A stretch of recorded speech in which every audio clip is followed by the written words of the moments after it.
going back to the participation on school improvement teams, it's been raised by some that the language that we have here doesn't necessarily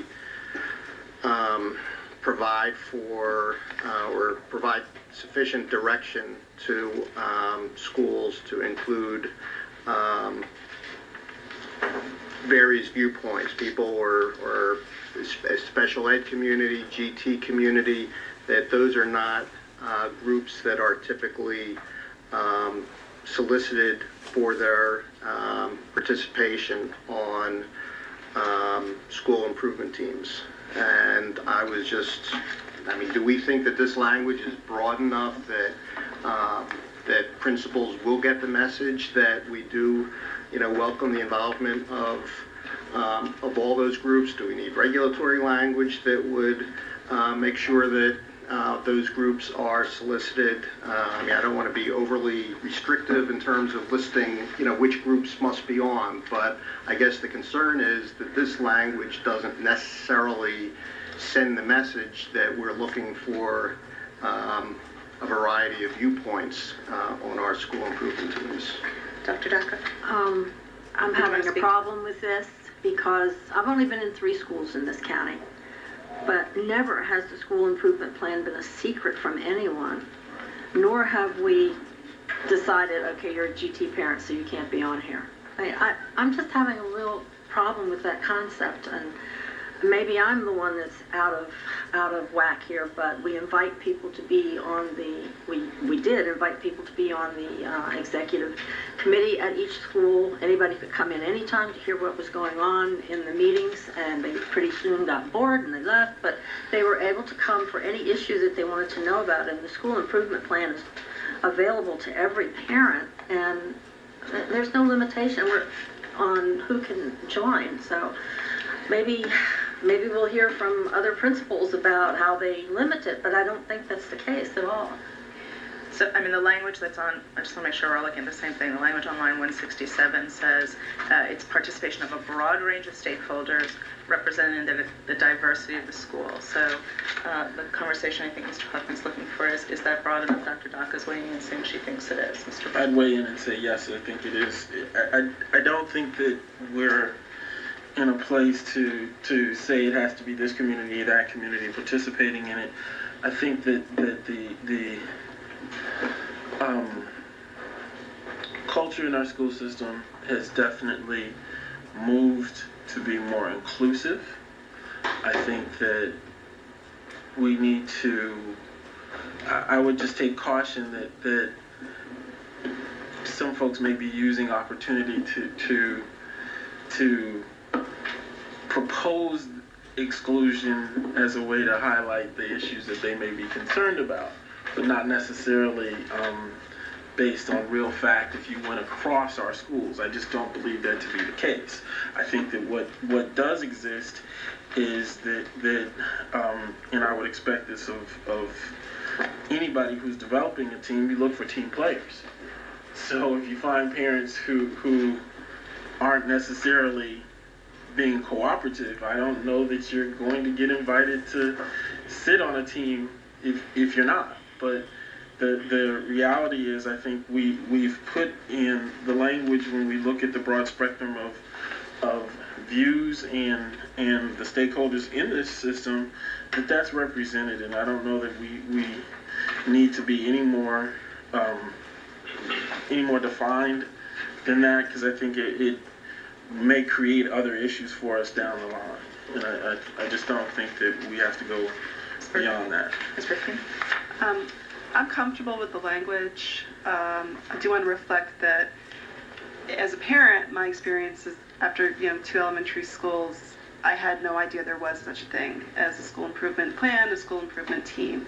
So maybe that's more of a communication issue, a failure of implementation. I don't want to call anybody out for blame. I'm just saying that I don't think right now, based on my experience, that we do a very good job of informing the parents as a whole that this even exists, and therefore what you don't know you can't use to advocate. So if there are people who are being left out, most of them probably don't even know they're being left out.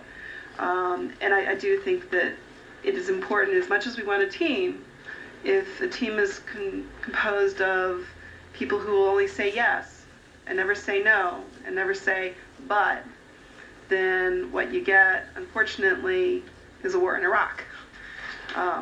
So it's important that it not be an echo chamber, but that it be a community dialogue. And that's what we're... True. What I was saying. No. That because what I'm saying I know, is you're not. What's needed are people who, when on that team, can disagree in a respectful manner. Right. I think there's a real difference, because I think we're always going to need a variety of viewpoints, but those viewpoints need to be professional and need to be respectful. And my point I'm making is that I think that while we're having an unstated conversation here, the stated conversation is that there are folks who have thrown that out to us and made it seem like to the board that, oh, there are certain communities who are being excluded, when in fact the individuals who may have made those accusations are folks who, based on the way that they do the business that they do in advocating, may not get invited because they are not agreeable and they don't know how to agree to disagree.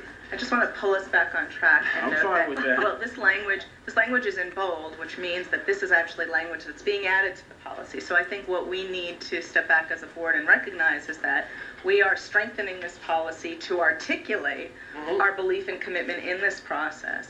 We are setting forth the vision and the commitment that we expect schools to build relationships. We are urging that a broad range of stakeholders participate and that schools pay attention to the diversity of the schools.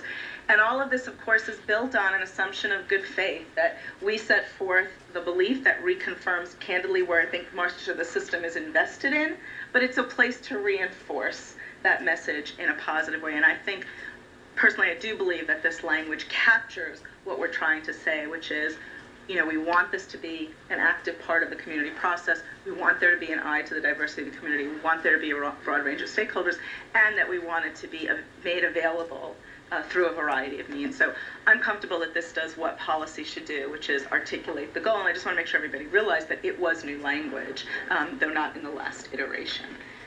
And having served on the school improvement team, I was there by invitation. I was invited by the principal.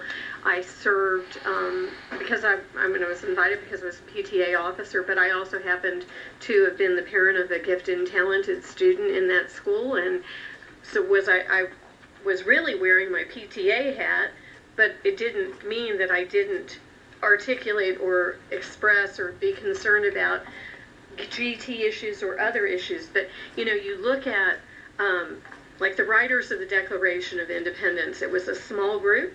It was communicated to a large group.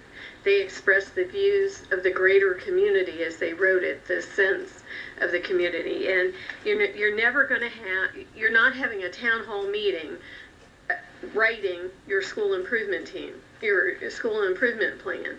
It is, or the strategic plan for the school, it will be a smaller group. You can't work. When I did it at a high school level, it wasn't a cast of hundreds.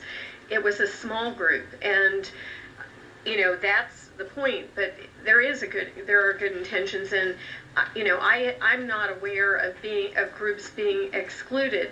I am aware that if I was a principal working on this, I might not pick the PIAs, the pain in the ass people in the school, to be at the table doing that, because they may only be representing their own views and not the greater interest of the school. But I think this is broad language. Maybe we should put no PIAs. I'm going to inject that when I read the language, I'll just share this, the diversity of the school. I understand that to mean a diversity of views as well as a diversity of folks. So I think that's what we're trying to communicate by this policy. So in the interest of time, unless there are any other amendments, I'm going